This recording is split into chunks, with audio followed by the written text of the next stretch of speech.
What's popular YouTube? Another day, another news video. It's a roundup. This week, we're going to be recording a few Kato demos. Everyone's been waiting for them. I was in the USA. I had USA Wi-Fi. I had 0.57 download and 2 megabytes upload. It was horrible. I was useless. I had my mobile set up, but I rely on the internet. But this time, I couldn't do anything. So I decided to wait. I'm back in my home studio, the $20 million studio. Shout out to CoffeeZilla. Anyways, 2022 sucks. But what if you could make $2,000.22? SellYourSkins.com. It's all in the title. You sell your skins to cash out of those lovely works of art in your inventory with some of the lowest fees on the market, so you can finally put a dent in those pesky student loans. It's super easy with a variety of payment methods, including cash, crypto, credit card, etc. And if you use my code LAO, you get a welcome bonus. Thank you, Sell Your Skins, for sponsoring this video and making my content possible. Link in the description below. Back to the video. Here we are to record some demos, but first we're going to do a news roundup so we can get our feet on the ground, talk a little bit about storylines, and talk about some hot topics, of course, because there's some news, some of it good, some of it terrible, okay? So I'm just going to say that first. But first, breaking, okay? Trace takes over as Astralis head coach ahead of major cycle. All the news I'm going to be grabbing off of HLTV.org. This is the hub for us in NCS. We lean on them heavily for a lot of great articles, a lot of great instant, it's a nice vein into the news, direct line. All right. Okay. Astralis have now replaced Ave and have brought on Trace. Ave is the coach that we talked about in the video last with Farley, and this is the second change Astralis are making to try to recover their situation, take the asset of Astralis, as I brought up, and see if they can. And honestly, this might be one of the big changes. We'll see, because coaches are this enigmatic figure that stand behind the team that we don't know a lot about in terms of how much they do. And a lot of people were questioning, how much was Ave doing? He didn't really look like an emphatic kind of leader of men type figure. And instead, if he was this tactical genius, how much was the team actually benefiting from that? Because tactically, they didn't look that strong. As a coach, you got to say that the only thing that you can argue reflects them the best is the results. And they weren't getting the results. And there was nothing else, really. There was no one saying, oh, he's working so hard. There's no one saying, oh, no one can replace him. So I think this is a change that can make sense. We'll see what to grab from Trace. I don't think Astralis talent were actually ever that good. So that might not be the thing that works for them, but it also might not have been his fault that Astralis talent. Maybe they were Astralis talentless, maybe. Okay, so Trace is going to try to come in for Ave and help bolster this new Astralis project and justify bringing in such big talent such as Config and BlameF and not being able to put up the results to see if they can recover the situation. Smooya enters free agency. So I actually saw Smooya when I was coming back from Kato groups on the plane. He didn't look too happy. I waved at him. He waved back. And after he started tweeting, hey, I got some news. He was, first of all, he was like, oh, I'm going to be getting back on the grind. Not happy with my performance, all this stuff. And then turns out that he got the news. He got benched. So Smooya gets benched. Fnatic lose their London core, not London, UK core. And they are picking up Regali. So Maui Snake actually made a video talking about both Smooya and Regali. I should point you in that direction. It's a good talking piece. He was with me in the Academy League casting Regali, so I have some stuff to say about him. I didn't myself get to cast the Fnatic games and didn't get to watch them all as much while I was in groups, so I just see that Smooya didn't have the best tournament overall, didn't feel super great about it. But yeah, more thoughts from Maui. Now, Regali is a guy who, in my opinion, was one of the top 3 oppers coming out of the Academy League. For me, the number 1 was Torji, actually, over m0NESY. m0NESY number 2. And that's because I didn't feel like he was used to his maximum limits on Na'Vi, and I feel like still has some ways to go. I think Maui brought this up. In the short term, Torji will probably be the better, turn of the key opper that will bring you results, that will take initiative on T side, that will not afraid to make plays, move the round forward, be good in the clutch and everything. And we saw Torji make his debut and look fantastic. m0NESY in the long term, he's kind of the more perfect player, probably better mechanics, fastest opera we've ever seen, already proved himself in a stage, looks great on G2. Not perfect in terms of how good he can be, but he is literally 16 years old. So m0NESY On catwalk, finds the timing, 8 seconds. If he can drop the bomb, it'd be everything. But it travels into the site. 1-on-2 from Odyssey now. It's sacrificial. Gives his position away. He wants Odyssey's end gone. But this man, oh, the shepherd's staff takes down the GOAT. But then Regali comes in as somebody that not many people know about unless you've watched the Academy League. And he's a guy who, at least in one criteria, and which is a criteria that I will say sometimes I have overrated in players, in the clutch criteria, I've said Lucky is great in the clutch. You know, overall, Lucky's not been great on Astralis. There's so many players that are very good in the clutch, but not as much when other teammates are alive. And I think that's, you know, we have to separate those two things. But when you see Regali in the clutch, he was the guy who was the most impressive in the whole Academy League. Actually unbelievable. If you just gave him an empty court, he was going to find a way to put a ball in the net. You know what I'm saying? He brought 1v4s closer than anybody else. He won and successfully converted 1v3 rounds consistently. It felt like when he was alive, there was still a chance to win. And that was the power of Regali. Now, Regali has come in and not done well. And Fnatic have actually got eliminated from a qualifier just today. So it's not perfect. And Regali's stats in the past 3 Academy League seasons have gone down as well. So, you know, you might be calling for Regali's head soon after seeing a few Fnatic matches. Could he be a good long-term bet for Fnatic? I think so. I think we've seen so many good success stories come out of the We Play Academy League. I actually don't think we're done yet. I think players like JDC and Exertion, for example, still need a chance to play in Tier 1 teams and should not be playing on Academy League teams any longer. And Regali is a guy who, you know, maybe it is a good idea to try to replace, you know, Smooya if they didn't feel like it was working. I don't know why. Maybe in the long term, Regali can blossom and become a player who competes with the likes of Torji and Monacy and bring a pretty penny to Fnatic, who is some, you know, talent that they fostered themselves. So we'll see about Regali. Not great yet, but I think there is some logic behind this move up. So, all right. This is the darker and sadder and more tricky news to talk about today. Both Blast, starting with Blast, and then ESL announced that they would not invite Russian-based teams. Blast specifically saying Russian-based teams in the foreseeable future. And then ESL Pro League saying organization with ties to the Russian government from upcoming season. And I want to credit ESL for just being a bit more transparent about the details here, because people were very confused. You know, is this some kind of moral stance? Is this logistics? Is it politics for Blast? And I think it's probably a mixture of all of the above. In this situation, there are issues with sanctions and the ties to the Russian government. There's issues with the teams that potentially can't travel. Okay, so let's say you're running a qualifier or you have a LAN coming up, you want to invite Gambit in 2 months, but you don't know if the players can leave the country in 2 months. That's literally going to be a concern. You know, logistically, it's not even responsible to allow them to be able to travel. Now, ESL did say that if the players want to play outside of the organization, outside of Virtus Pro, where Virtus Pro said they will allow their players to do that and not play under the Virtus Pro flag, they can still enter the events. There is still this visa concern, but ESL trying to make it clear that they want to allow the players, if they can do it, to be able to compete. So, well, listen, we have a situation. I haven't really talked about it a lot, but, you know, there's an immense amount of human suffering going on right now in Ukraine. It's an absolute tragedy. And, you know, I don't want to give too much of my opinion on this, except for obviously this is a terrible thing and we know that much. But a lot of people were kind of wondering, you know, why is there so much specific emphasis on this Ukraine situation when it feels like when there's been all these other tragedies, right? That's the, you know, what about this? What about that? We haven't given as much attention to it. And I can say, at least from esports, at least, Ukraine is deeply entrenched in esports with how much they've given to esports and worked with esports. Star Ladder. I've been going to events in Ukraine since 2015.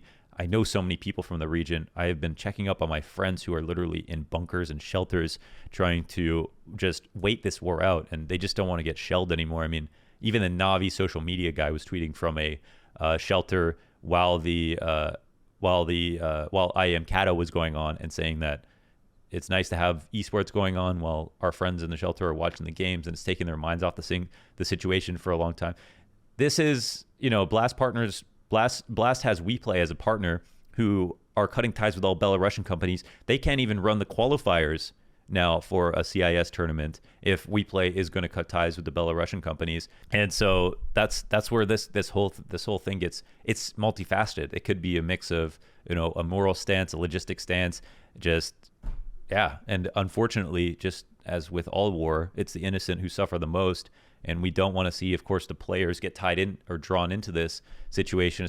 Take someone like Yakinder. You know, he's a Latvian player. He joined Virtus Pro, and nobody's trying to punish him, but he's collateral damage in the situation where his teammates might not be able to fly to events because of sanctions and visa issues, and he probably wants to play with his teammates, but might not be able to have a future with them.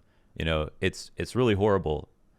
There's layers to it. It's complicated. It's terrible, but it might be irresponsible to even have or host a tournament, no matter what your moral stance is, if you don't know if the players can even show up to that event. Imagine they go through a qualifier, they get to it, and then they can't make it, and now you've got to say we've got to replace that team with another team. You know, that's not a situation that you want to try to like open the door to, because then it gets even stickier, even more complicated, even messier. Listen, I can just say, like, esports has been, like, even WePlay actually in the cultural historic center of Kyiv, there is a place where they have like, you know, during Christmas there's like all the celebrations, kind of like their city center. WePlay built their entire studio inside of the main building, okay, that has been given to them by the government. They've been allowed to do that. That's how kind of forward-thinking and progressive they have become in terms of future technologies. There's so many like IT specialists, so many like, you know, technologically forward thinkers inside of Ukraine, and that's where we've seen so much influence from Ukraine in esports and vice versa, and that's why we've been traveling there for so long, and that's why many of us have so many friends there, and that's why this particular situation has had such a direct impact on esports, and I think that's where a lot of the attention comes from. So if anybody was curious, you know, Ukraine has been a close friend to esports for a very long time, and of course so is Russia and many other companies, but other countries, but they're the ones that are getting shelled right now. So yeah, pretty horrible. But yeah, I can't avoid talking about that, can I? So hopefully that helps clear things up. There's still questions I have that I don't have the answers to. I am Kato.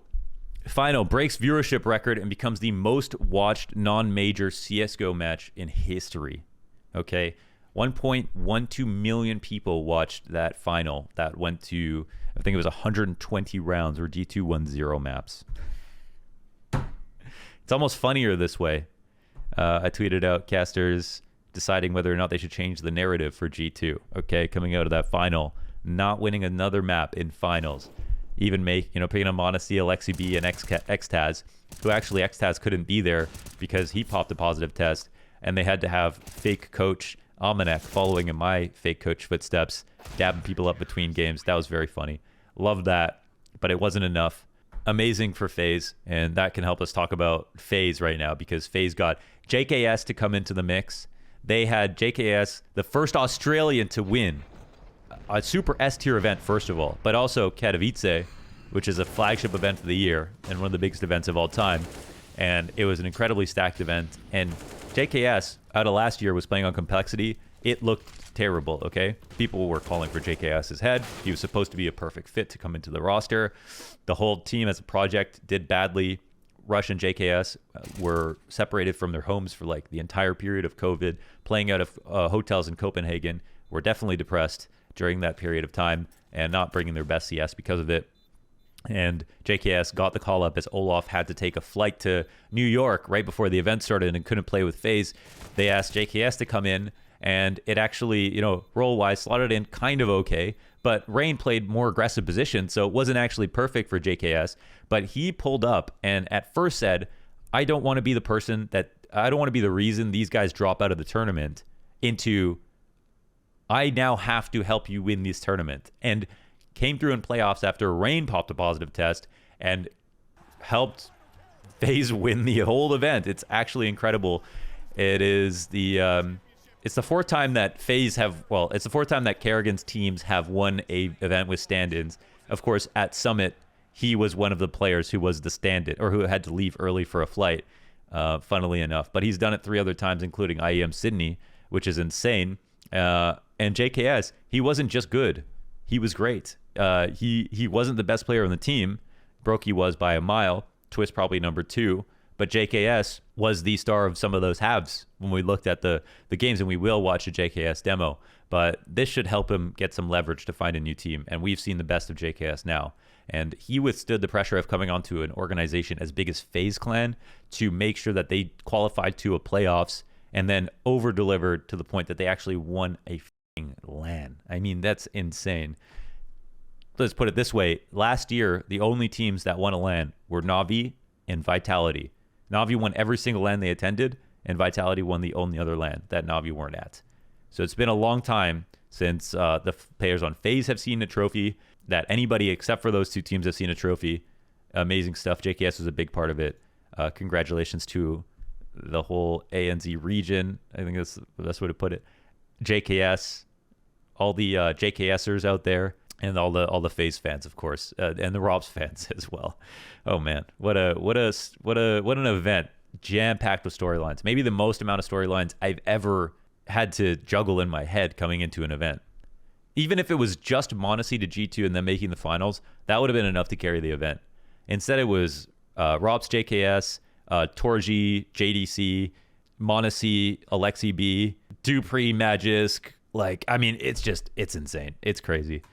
It was amazing, and we'll do a lot of the demos coming up. Okay, so that's JKS. Lynn Vision snag a spot in the Antwerp APAC RMR. So if you remember, I did a video called "This 16-year-old 1v5 G2 and retired." Starry, who's 16 years old, was considering retirement because China put in a policy that said, I think anybody under the age of 18 who isn't an adult can only play 1 hour of online games a day, which means that you can't be a professional player unless you're an ultra mega talent. You know what I'm saying? You have to be really, really good. But Lynn Vision decided to try to keep the team in Europe. And even though this team is 4/5 Chinese and playing with actually 1 Russian player, they played in the Middle Eastern qualifier to get to the Asian Regional Major Ranking Tournament for PGL by defeating Nasser. And everyone's like, oh, why didn't they play in the Asian one? This was a rule that allowed them to do this, so they got to pick. This isn't the first time a team has used the rules to their advantage in this way. People are saying it's unfair, but at the same time, they were allowed to do it. It's the rules. So if you don't like it, they should change the rules. But this means that Lynn Vision can actually go to potentially get to the major, and we might see Starry again. And he completely cleaned Nasser, who are a solid team actually, and pulled a 1.20 rating in that match. So congratulations to Lynn Vision for moving on. Sycrone actually got the coach call up to the main Mouse Sports lineup, which the joke is that this is a demotion because Mouse Sports Academy actually flipped Mouse Sports' main lineup in the rankings. They pulled the Gambit youngsters. But Torji and Sycrone are a pretty hot combo, and they even had JDC come in to replace BMAS just temporarily. But what we saw from this Mouse Sports lineup with Torji and JDC and Sycrone is that maybe some of these moves should be permanent, because they looked really good. In my opinion, I'm just going to put it frankly, okay? Dexter, Frozen, Torji, JDC, Exertion, Sycrone. That's pretty much, I don't know, like you'll win pretty much everything in my opinion. So that's a move that you'd have to be incredibly brave to make, and it would, probably destroy your academy lineup and everything like that. But I'm just saying, like, that would be that's like the clear move. That's the clear move to me. It's tough, it's complicated, but Exertion was the most standout rifler at the entire academy league. People were talking about the Oppers. Exertion was that kid, and he's not even gotten the call up. Neither is JDC. So, just saying. I'm just saying. Anyways, amazing stuff from them. We'll do a Torji demo as well. Maybe a JDC demo as well. Man, COVID made things very complicated at IAM Kato. We had, even when Boomich got his negative test, when they were sitting to eat at outside the green room area at the tables, Boomich was sitting at a table by himself, like, just in case. It completely, it kind of destroyed everyone's mental coming into the event. And Rops talks about how unbelievable it is that they were able to pull this off, considering, he wasn't even sure if he'd be able to fly in. Got a negative test last second and made it to the event. And then again, won. He won. Nuts. All right. Fallen's Last Dance goes live with Imperial. Now, they actually just played their first match in the qualifier. I think they might have 16-0'd a team. It was called like Londo y Amigos. It's not my team. I didn't sponsor them. They almost got 16-0'd. 200,000 viewers watching the Last Dance debut. Incredible. So yeah, I clowned on this team a little bit because they're kind of like, to me, like an honorous, a retirement home, like for Taz and Neo and Fallen, and it's called The Last Dance. It feels like it's implicit that there's going to be these, you know, players who are playing together, but, you know, FNX is going to win another major, Fur and Fallen, after Fallen goes from Liquid to The Last Dance. Is there a chance? No, I don't. There's no chance they're going to win a major. I'm just going to say that flat out. I know they have, there's a lot of fans there, and definitely actually some decent pieces, but, you know, can they beat Na'Vi? I think it would be hard to even see them qualifying to a tournament or a chance to play against Na'Vi, who won't be at the qualifiers. That would be amazing if they were even able to do that. So, hey, they got backing. They've got attention. They do have some good pieces. Why don't we cheer for them? Let's see what The Last Dance can do. Yeah, that's pretty much it. So I actually recorded this video once. I instantly finished recording it, and then I went and deleted all of the videos that I just recorded, including the one I just recorded. So this is my second go of it. This week I'll be doing Kato demos. List in the comments some Kato demos that you'd like to see reviewed. I've obviously got some of the big ones. Monacy's debut, a Hunter game because he was amazing. Torji, Props. I mean, there's just so many. I got binders full of demos, huh? Binders. All right. Let's get into it. Stick around, catch the demos. Hope you enjoyed that news one. And as always, be safe. Big dog shit, got my paws all dirty. Looking for a plate, that's why the dogs up early. With it white big, eat it like a McFlurry. I ain't got time to chill, I'm in a hurry. P the game, I got it for my daddy ho. Smoking dope, but saying raps, I